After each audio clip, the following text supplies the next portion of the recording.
Question 680. What is the worst scam or con that you have ever perpetrated? That you're willing to admit to? Oh, done. Yes. Scam or con that I've done. Oh God, I can't. I can't say. You can't say. I don't know what the statute of limitations is, so. Well, how about you tell me about something a friend of yours has done? Is it a con, Okay. is it a con if you just don't provide clear information, no, that's the wrong way to put it. If you don't correct the misunderstanding somebody has and allow their preconceived beliefs to structure the deal when you know better? See, I wouldn't necessarily say that was a scam, although I could see how it could be, depending on the specifics. How about trying to convince people that I was a dude for their first X number of years of my life? Because that was pretty much a scam. And I wasn't very good at it either. You didn't necessarily know. That's why it was the worst. Nerdy says, I did double glazing sales for an afternoon. See, I would say, if I was going to say my biggest scam, I would say I worked for a company called Seasons Holidays, where we had to phone up to give people shit free holidays. And it really wasn't a free holiday. Apple once. Does that count? Yes. No.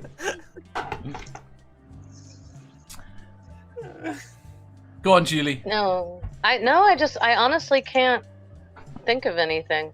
Is there nothing? I mean, I can. You've been asked I'm not to saying do at work. I'm not saying I've never done anything wrong. That's not it. No. But it's like in terms of like a scam or a con. I don't think I've ever done that. I'll be right back. Yeah. Again. I'm sorry. No worries. I've I stole shit in my youth. That's not scamming. Yeah, it's not scamming. So. Doorknob Head says, scam or con? I told someone I didn't steal a cookie from the cookie jar, and there wasn't even a cookie or a cookie jar involved. I think that's a reference I don't get. Jen wins. I almost got into Amway. What's Amway? Oh, it's a pyramidal selling product scheme. Yeah. Yeah. I've had relatives in that, and they like call you up and pressure you to help them out by buying their garbage. Avon similar. Yeah. Yeah. Avon's what I think. Manda? She's gone blocky. Oh, can you hear me? Yes. Yep. Girl Scout cookies. I'm gonna check Girl Scout cookies. Wi-Fi. Oh, I did that. I guess that Fucking counts. like- Is that actually a scam though? $6 for I a raise fucking money for the box? Scouts. I'd say $6 for a dozen cookies is a bit of a scam, yeah. Yeah, okay, that's a scam. Fair Yeah, enough. that's definitely a scam. And Fuck it's that. playing on people's, sense of patriotism and culture, and it's like the Girl Scouts and the Boy Scouts are shit good. Cookies. The shit I don't cookies. care what anyone says about it. They are fucking shit cookies. Yeah, no, the Samoas are nice. The ones with the chocolate and the cookies. Math Pig. I work in sales, but I wouldn't go so far as saying that I've conned anyone, but I've definitely pushed sales to go through, but I've never, to the point of, I would say, conned anyone. Fair enough. I don't think I've got anything better than the holiday seasons, and I can't think of anything. Nope. Well, I think this is good. We're generally decent Generally people. decent people. And the point is, the worst thing is the number. It seems like there are more things that we have been asked to do that are unethical. Oh yeah, I was asked to straight up lie, because I was a courier for a little bit, and I delivered. One of the things we delivered were cookie bouquets, which are horrible to transport in your car because they fall over and break so easily. But I was so late on this delivery because the itinerary was running late that I showed up after the cookie bouquet was for a nurse who was moving away, and I didn't get there until after her shift was over and she was already gone. And I called my boss and I was like, hey, how do we make this right? And he told me to flat out lie to them. to the nurses, and I just didn't. I just came back and told them, I'm so sorry we were late. Call my boss if you to get a refund, and then moved right home with it. And they ended up taking the money for that bouquet out of my paycheck. So my boss was an asshole. Bastards. Yeah. That's illegal. Yeah. Thank you. I wish I'd known that at the time. This is what they rely on, though. Well, then, for everybody who's in the business of handling any kind of cash, or from the checkout person at a convenience store, gas station, to what you were talking about, unless it is in your contract, written and signed agreement prior to the beginning of your employment, they cannot deduct your earned money from a problem with the product or situation like you described. They cannot do that. It's illegal, flat out. No. Thank you. B says, when I was 20, I sold those boxes of steaks out of a pickup truck with a freezer in the back. It was such a rip-off for the consumers. She's already told us that story. Oh, yeah. I remember that story. B has actually said that story. And the fact that she told the guy that she was with trading, and he went to the loo, and she said, "Don't buy this." Yeah. Don't buy this. Yeah. I mean, when I worked with Apple actually had a policy of deliberately upselling people even when they didn't need the products. Yes, very much so. Apple are fucking dreadful. They are a crap-ass company. I would never buy an Apple product. No, totally agree. Apple is just another capitalist business. Yep. Every business out there will try to upsell you. It's the nature of capitalism. It's how profitability. Oh, I agree. Yeah, entirely.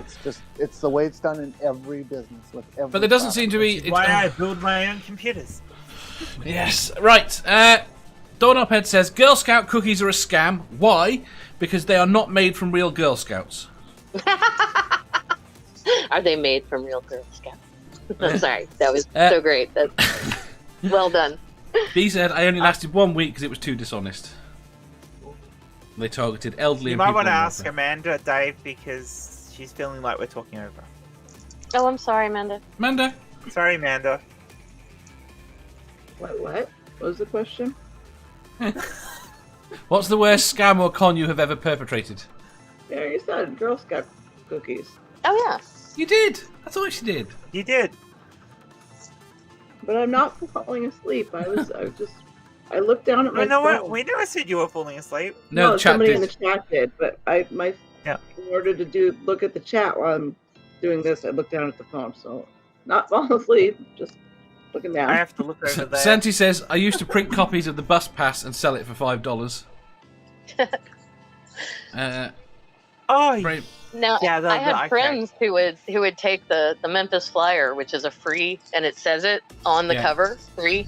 It's a free daily newspaper here, and they grab like a bunch of copies from a stand somewhere, and then go downtown and sell them to tourists for like $2 to $5 a piece or whatever. But and I never did that, but I didn't. I never really came down on anyone I knew who did that because these were mostly street kids anyway. So they were just getting by. Brainbug says, I used to be on a paranormal investigation team. What a sham that was in retrospect. But people were eager to throw money at it. Yeah. Dawn Uphead says, wrong crowd for cons or scams. You have to talk to rich elites to get a lot of scam stories. Right. Moving on. Right, no, I haven't gone. I'll tell you my story. Oh, go on then. So this is it's uncomfortable telling you this because in all my years in the automotive business, knowing how crooked it is for the most part, a highlight of our shop was that we were ethical. We did not believe in scamming customers the way shops can do very easily. In fact, we would go so far as to expose other shop scams, or when a customer has been scammed, we would teach customers what to watch out for. She says this just before she's about to tell us what she's done.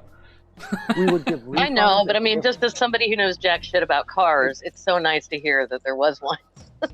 if I fucked up a job and it had to be re-diagnosed or something like that, we didn't charge the customer for that. That was our fault. You don't pay. You'll pay for parts if we need that, because we've taken the old parts out and put your original stuff back in. But Right. if you need something else that's new, yeah, the parts you're going to pay for, but not the labor. Anyways, there's this one particular model BMW that has this one particular version of a 5-speed transmission that will, from time to time, loosen up one particular bolt that's accessible from the exterior of the transmission and cause a widget inside to change its position to not allow another widget to do its job. And the car will get stuck in reverse and first gear at the same time. The car is removable. It I'm cannot not surprised. Be First gear and reverse at the same time? How is that even possible? they're separate gears. It, And if everything slides around and can be pushed around, it's possible to put them both into the two of their operational slot at the same time. That's why transmissions are so amazing, because they can do all these things and not have that happen. Anyways, we had this car that was towed into us because this woman heard that we were the BMW specialists, which was true. And she described the problem, and I knew right away a very strong likelihood of what it was. And I also knew that if I take out the reverse switch and I take this long particular drift that I had made and custom made, that I could get around certain things and up in certain areas and go tap, tap, tap and fix the problem. And she had expressed that she was going to sell the car as soon as it was fixed. And when she told me that the other shop quoted her that it was going to cost over $2,000 to fix the problem, I told her that, well, you may want to just sell the car before you fix it and just sell it as is, because you're going to lose the money and you're not going to get the money back. It's just going to be a wash. Sell it as is. The car was in near pristine condition, and I bought it for $500 when I should have probably paid $4,000. Ooh. But she was happy because she didn't see money going out and then money coming back in that really just washed it instead of.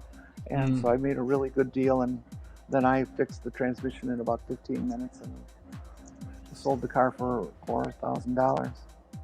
I've got a very similar story. That But the money went to a good use. The money went to a good use. It helped pay for my surgery. Yay! Okay, fair. I've got one that's very similar. That's very similar, but not a scam.